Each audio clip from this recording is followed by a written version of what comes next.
The rain poured mercilessly as I stood on our driveway, a hastily packed suitcase at my feet and my laptop bag clutched to my chest.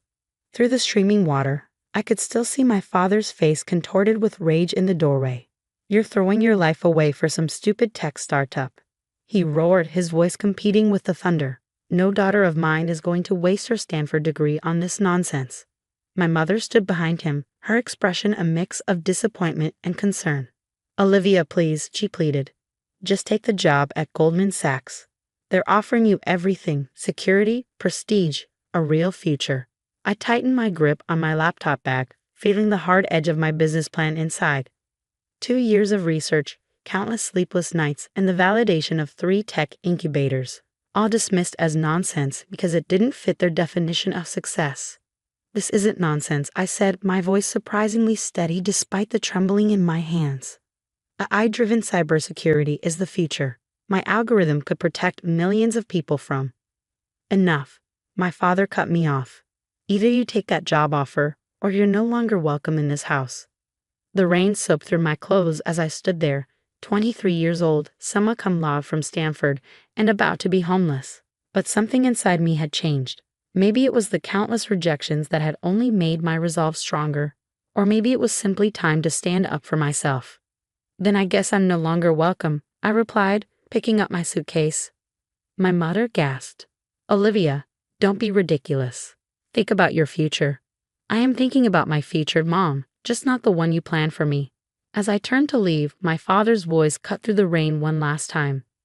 "If you walk away now, don't come back until you've learned your lesson." I didn't look back as I walked to my old Honda Civic, the one I'd bought with my internship money against my parents' wishes. They'd wanted to buy me a luxury car for graduation, with strings attached, of course. Like everything else in my life, it would have been another golden handcuff. The engine sputtered to life, and through the rearview mirror, I watched my childhood home disappear into the rain. 12 years of straight A's, captain of the debate team, student body president. None of it mattered because I dared to dream differently. I drove through the wealthy neighborhoods of Atherton, where success was measured in square footage and car brands. My parents' world of corporate ladders and country club memberships felt suffocating. They'd never understand that I wanted to build something of my own, to create technology that could make a difference. My phone buzzed with text messages. "Mom, please come back. We only want what's best for you." "Dad, don't throw away everything we've given you." "Mom, at least take the interview. Just meet with him once." I turned off my phone and focused on the road ahead. In my bag was my laptop containing the code I'd been perfecting since my sophomore year. Everyone said I couldn't predict and prevent cyberattacks in real time. Everyone except Professor Chen, who'd seen the potential in my algorithm when it was just a theory. "The biggest innovations come from those willing to challenge conventional wisdom," he told me. "But be prepared. The world doesn't always welcome disruptors." I hadn't fully understood his warning then. Now, driving through the rain with nowhere to go, it hit me with crystal clarity. The first few weeks were harder than I'd imagined. I couch surfed between college friends, careful not to overstay my welcome. During the day, I worked from coffee shops, refining my code and pitching to potential investors. At night, I took freelance programming jobs to keep myself afloat. My parents' influence in the tech world made things even more challenging. Potential investors would suddenly back out after mysterious phone calls. Promising meetings would end with apologetic emails about conflicts of interest. "Your father is just trying to protect you," one family friend told me after another failed pitch. The startup world is brutal. 9 out of 10 fail within the first year. What they didn't understand, every rejection, every closed door only made me work harder. I improved my algorithm, expanded its capabilities, and documented results that couldn't be ignored. I lived on ramen noodles and coffee, working 18-hour days, sleeping on a second-hand futon in a shared apartment in the roughest part of San Jose. 3 months after being kicked out, I got my first break. A small cybersecurity firm agreed to run a pilot test of my algorithm. The results exceeded even my expectations. My AI detected and prevented attacks that their best systems had missed. Word spread quickly in the tech community. Suddenly, the same investors who'd ignored my emails were calling me. But I remembered who had believed in me when I had nothing. Sarah Chen, a junior partner at Nova Ventures, had been the only one to see past my age and last name. Your parents' connections might open doors, she'd said during our first meeting. But your innovation will break down walls. With Nova's seed funding, I could finally bring Security AI to life. We rented a small office, really just a converted storage room, and I hired my first 2 employees. Both were brilliant programmers who'd been overlooked by big tech companies because they didn't fit the traditional mold. My parents' attempts to save me from myself didn't stop. They sent relatives to talk sense into me. Old family friends would accidentally run into me, armed with job offers and warnings about startup failure rates. Your sister took over the family investment firm, my mother reminded me during one of her rare calls. She's already made partner. Meanwhile, you're throwing away your potential on this experiment. I hung up and went back to work. They didn't know that major tech companies were already showing interest in Security AI. They couldn't see that their successful daughter's investment firm was using outdated security protocols that left their clients vulnerable. 6 months in, we landed our first major client, a mid-sized bank that had suffered a devastating cyber attack. Our system not only secured their network but predicted and prevented 3 potential breaches in the first week. The success attracted attention from bigger players. Tech blogs started writing about the revolutionary AI security system developed by a Stanford graduate. Carefully, purposefully, they never mentioned my last name. I wanted Security AI to succeed on its own merits, not because of, or in spite of, my family name.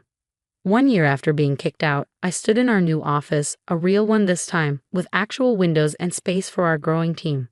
The view wasn't much, just a parking lot and a billboard advertising local businesses. But someday, I promised myself, Security AI's name would be up there in lights. Little did I know how that promise would come true or how my parents would react when they saw it. But that's another part of the story.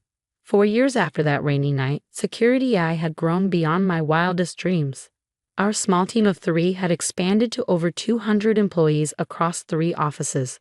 The converted storage room was now a sleek headquarters in downtown San Francisco, with a view of the bay that still took my breath away every morning. But success came with its own challenges. The bigger we grew, the harder it became to stay under my family's radar. Tech magazines wanted interviews. Business journals requested profiles. I turned them all down, letting my innovation speak louder than any headline could. You can't hide forever, Sarah Chen, now my closest advisor, warned me one morning as I declined another magazine cover. Security AI is becoming too big to stay in the shadows. She was right. Our AI system had just prevented a massive cyber attack on one of the largest banks in America, saving them billions in potential losses. The story was everywhere in the tech world, and inevitably, it reached my family's attention. The first contact came through LinkedIn. My sister Marina, now managing partner at our family's investment firm. Fascinating article about Security AI. The founder's name is mysteriously absent, but the Stanford connection and timeline are interesting. We should talk. I archived the message without responding. 2 days later, my mother called for the first time in 3 years. Olivia. Her voice was softer than I remembered. Why didn't you tell us, your father and I? We've been watching Security AI's rise for months. We had no idea. Would it have made a difference?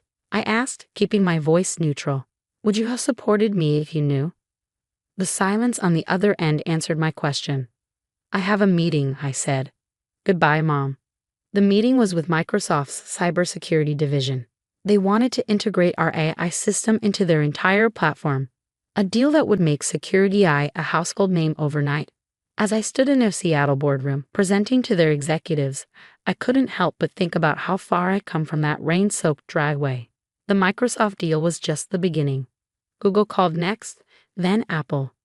Suddenly, Security AI was at the center of a bidding war between tech giants. Our valuation soared past $1 billion, making us the fastest-growing cybersecurity company in history. I still lived simply, pouring most of my earnings back into research and development. My apartment, though in a better neighborhood now, was modest. My Honda Civic had finally died, replaced by a practical Tesla Model 3. More for the autopilot during late work nights than status. Then came the offer that would change everything. The New York Stock Exchange wanted to feature security AI in their Times Square billboard campaign celebrating innovative tech companies. My face, my name, my story. There would be no hiding anymore. "It's time," Sarah said, watching me stare at the offer email. "You've proven everything you needed to prove." The morning my face appeared on Times Square's largest billboard, I was in our New York office, pretending it was just another day. But my phone wouldn't stop buzzing. "Dad, we just drove past Times Square. Is this why you've been hiding from us all these years?" "Mom, please, can we meet?" "We were wrong. So terribly wrong." "Marina, that's quite a statement you're making, little sister." Father is having a meltdown. I let them all go to voicemail. Instead, I focus on our latest project, a free version of security AI for nonprofit organizations and educational institutions. Success meant nothing if it couldn't make a real difference in the world. But they wouldn't give up. My parents camped out in the lobby of our New York office, refusing to leave until they saw me. After 3 hours, Sarah convinced me to face them. "Sometimes," she said, "closure is worth more than avoiding pain." When I stepped out of the elevator, I barely recognized them. My father's commanding presence seemed diminished, his shoulders hunched under his expensive suit. My mother's perfectly maintained facade showed cracks of genuine emotion. "Olivia," my father started, his voice uncharacteristically uncertain. "We were wrong. What you've built, it's extraordinary." "We've missed you so much," my mother added, stepping forward. "Please, can we try to make things right?" I looked at them, these people who had shaped my life with their expectations, who had tried to force me into their mold of success. 5 years ago, their approval had meant everything. Now, "I'm not the same person you kicked out," I said quietly. "That girl who desperately wanted your approval, she grew up. She built something meaningful, not because of you, but in spite of you." My father flinched. "We know that now. We want to be part of your life again.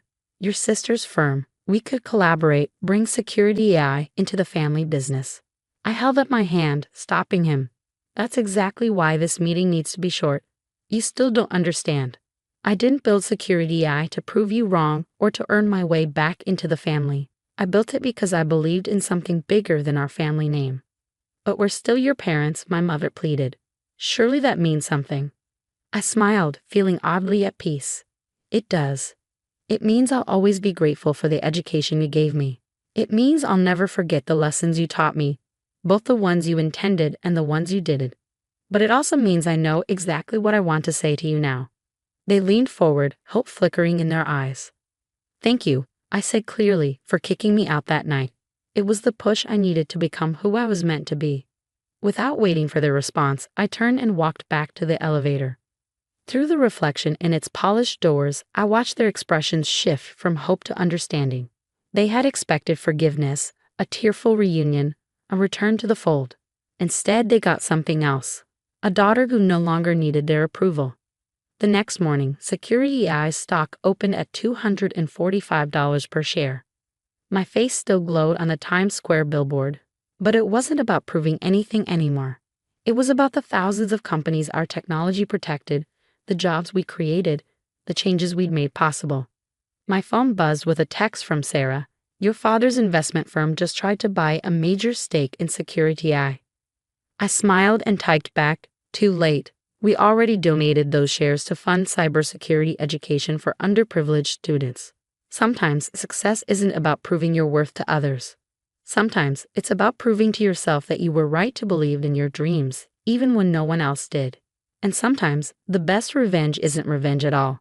It's living well, on your own terms, making a difference in ways that money can't measure. The rain had stopped in New York, and as I walked to our office, I couldn't help but smile at the symmetry. 5 years ago, I stood drenched in a different rain, feeling lost and alone. Now I walked in sunshine, knowing exactly who I was and what I was worth. And that was worth more than any billboard could display.